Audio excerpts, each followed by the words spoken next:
amigo Marcelo, pessoal do canal Flamengano, saudade, pessoal, um problema de saúde impediu-me de gravar sobre a 36ª rodada antes, mas estou fazendo aqui agora, foi uma das melhores rodadas do campeonato. Começou na terça-feira com o Botafogo vice-líder, visitando o líder Palmeiras em São Paulo e vencendo por 3-1 e retomando a liderança. Foi um grande jogo do Botafogo, foi uma grande partida de futebol.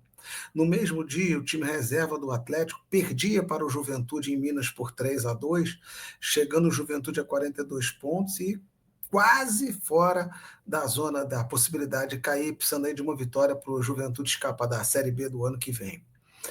O resultado dessa rodada para o Flamengo foi domingo, uma vitória de 3-2 sobre o Internacional, quebrando uma série de 16 jogos sem derrota do Inter, num jogo que no primeiro tempo o Flamengo fez 3-0. O Ortiz de cabeça encobrindo o Rocher fez 1-0. Um lance parecido houve logo no início, uma bola que foi cruzada na primeira trave, foi desviada e quase que o Léo Pereira fez o gol. Depois teve um chute cruzado, quase que o Bruno Henrique fez, até que o Ortiz, no outro escanteio, agora dessa vez de escanteio, a bola foi levantada e ele na primeira trave cabeceou encobrindo o goleiro Rocher. O Michael fez 2 gols e o Flamengo virou o primeiro tempo 3-0, o Inter teve uma chance e o Flamengo foi bem melhor. No segundo tempo, o Inter fez 2 gols em 19 minutos. Mas eu achei que não foi assim tão superior como o Flamengo no primeiro tempo, que o Inter criou pouco e tomou 3 gols. O Inter fez 2 gols, mas o Flamengo também teve algumas chances. Mas o Inter teve também possibilidade de empatar e até virar o jogo. Um chute do Valência, que numa jogada bonita que o Rossi pegou, jogadas de área, bate-rebate, o Rossi defendeu uma na pequena área, o Flamengo também teve as suas chances, mas o jogo acabou mesmo 3-2. E finalmente o Flamengo chegou à terceira posição, que ele tanto buscou nesse Campeonato Brasileiro, se aproximar dos líderes, né? Agora pelo menos alcançou a terceira posição, já que o Fortaleza perdeu para esse Vitória, que está embaladíssimo, por 2-0 em Salvador, e o Vitória já não cai mais para a Série B, e está também numa campanha de recuperação muito bonita. Outro jogão da rodada foi em Criciúma. O Bolassi fez 1-0, o francês Bolassi para o Criciúma, cruzamento do Dudu, se não me engano, ele pegou de primeira.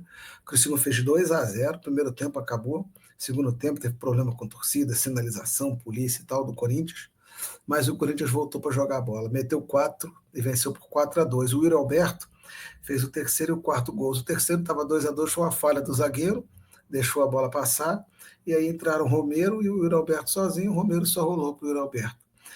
E aí o Yuri Alberto assumiu a artilharia do campeonato. Neste momento, o Corinthians está jogando pela 37ª rodada e está fazendo 3-0 no Bahia, praticamente se consolidando na pré-Libertadores. Que campanha linda que o Corinthians... Eu não acreditei no Corinthians em algum momento desse campeonato, não.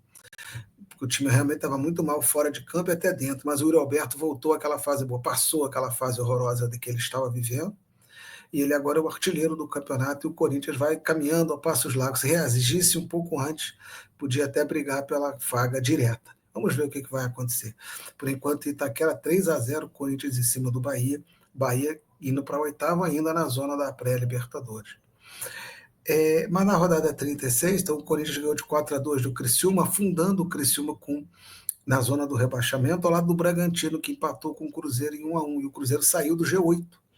Estaria fora da Libertadores, o Cruzeiro. Esteve tão perto dessa vaga e está perdendo tantos jogos em sequência, com o Fernando Diniz entrando no comando assim no meio de temporada, né? Diniz funciona melhor no início de temporada, montando o elenco e tal, e o Cruzeiro nesse momento está fora da zona da Libertadores, após a 36ª rodada.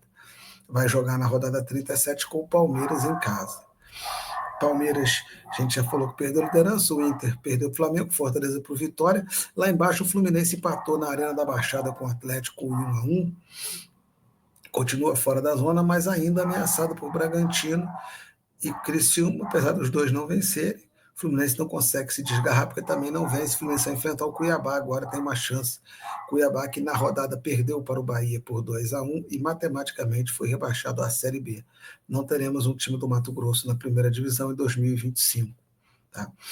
Então a rodada foi essa, o Vasco muito mal. Se o Vasco não tivesse feito os pontos que fez no primeiro turno, estaria numa situação muito difícil. Muito mal, empatou com o Atlético Goianiense e São Januário por 2-2, com gol nos acréscimos. Perdi o jogo até o finalzinho com gols do Luiz Fernando para o Atlético, mas o Vasco conseguiu empatar, ganhou um pontinho precioso. O Vasco não tem chance de ser rebaixado, vai seguir, mas estava brigando lá em cima por uma vaga no G8 e agora fica ali muito próximo dos últimos, né, colocados, ver se ainda chega numa Sul-Americana. Então a 36ª, o resumo dela foi basicamente esse. Criciúma e Bragantino tentando sair da zona, o Fluminense fora, mas brigando com eles. O Corinthians em ascensão e o Cruzeiro, por enquanto, em queda. O Botafogo só disputa o título com o Palmeiras, mas agora voltou a ter a vantagem, ganhou o confronto direto. Na quarta-feira, 37ª, o Botafogo joga com o Inter no Sul e o Palmeiras com o Cruzeiro em Belo Horizonte.